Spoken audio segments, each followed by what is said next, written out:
மீனராசி அன்பர்களுக்கு இந்த தை மாத பலன் எப்படின்னு பார்ப்போம்.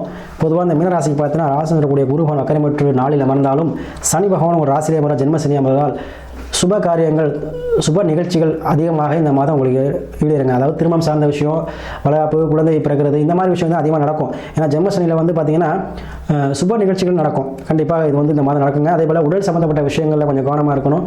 அதே போல் இந்த சனி பகவான் ராசியில் அமர்வதால் வந்து உங்களுக்கு வருமானம் சார்ந்த விஷயங்கள் அதிகமாக கை கொடுக்கும்.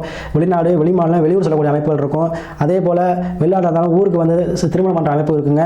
அதே போல் நாளில் குரு பெற்றுவதால் வீடு கட்ட முடியாதவங்க, சொந்தமாக இடம் வாங்கன்னு சொல்லக்கூடியவங்க, இவங்கெல்லாம் பார்த்து இந்த மாதம் நீங்கள் வந்து அதுக்கு முயற்சி எடுக்கலாம். ஏன்னா லாபஸ்தானத்தில் சூரியன், சுக்கிரன், செவ்வாய் உச்சம் மற்றும் புதுவோட இருக்கார். ஸோ உங்களுக்கு வீடு மண்ணுமான வாகனத்தை யோகம் கொடுக்கக்கூடிய மாதமாக இருக்கும்.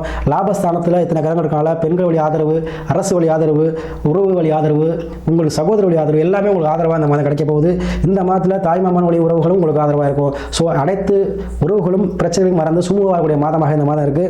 அதே போல் கண்டிப்பாக இந்த மீனராசிக்காரங்கள் வீட்டில் கண்டிப்பாக ஒரு சுபகாரியமாக நடந்தே தீரும். ஏதோ ஒரு வகையில் தை மாதம் சுபகாரியங்கள் செய்யக்கூடிய மாதமாக இந்த மாதம் உங்களுக்கு அமைய போகுது.